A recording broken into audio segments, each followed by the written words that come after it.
Nekdanjo vršilko dolžnosti direktorice zdravstvenega doma Izola Gordano Živčec-Kalan so zaradi zlorabe položaja obsodili na 10-mesečno pogojno zaporno kazen s preizkusno dobo 3 let. Tožilstvo je Živčec-Kalanovi učitalo, da je pri vodenju gospodarske dejavnosti zlorabila položaj, da bi nekomu drugemu omogočila korist, pri tem pa zastavila javni denar, čeprav tega ne bi smela. Živčec-Kalanova, sicer tudi nekdanja predsednica zdravniške zbornice, je nad sodbo razočarana. Njen zagovornik pa je napovedal pritožbo. Z današnjim dnem se lahko lastniki nepremičnin pri geodetski upravi dogovorijo za termin, v katerem bodo uredili podatke o svojih nepremičninah.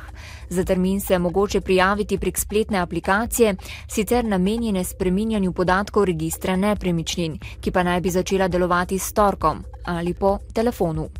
Geodetska uprava lastnikom svetuje, naj vnaprej preverijo podatke in tiste, ki jih lahko sami spremenijo oziroma so za spremembo potrebni postopki drugih organov, predhodno uredijo. Cene stanovanjskih nepremičnin v Sloveniji so bile v 3. četrtletju lani v povprečju za 4% nižje kot v 2. četrtletju. Cene novih stanovanj so se znižale za več kot 15% in dosegle najnižjo raven od leta 2007, ko je statistični urad začel spremljati te cene. Cene rabljenih stanovanj so ostale nespremenjene. Gospodinjstva so v 3. četrtletju 2013 na trgu nakupila 165 novih stanovanj, kar je nekoliko več od povprečja zadnjih 5 četrtletij.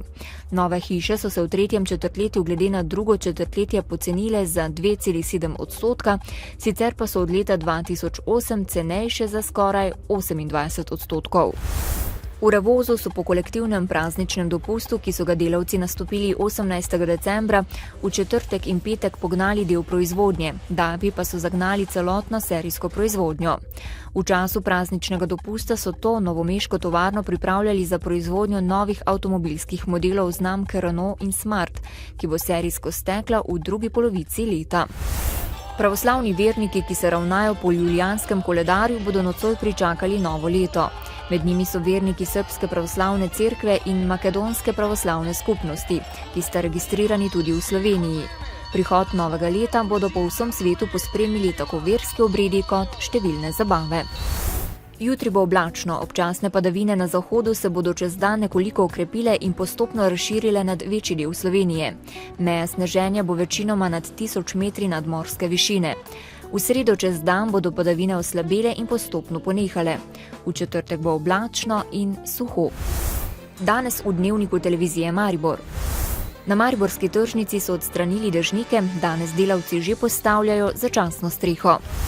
Študentski domovi imajo tudi zaradi manjšega vpisa na univerzo finančne težave. Na teren smo se odpravili s policisti, ki izvajajo kontrole prometa na točkah, ki jih predlagajo občani. Novice Štajerske, Pomurja in Koroške ob 18.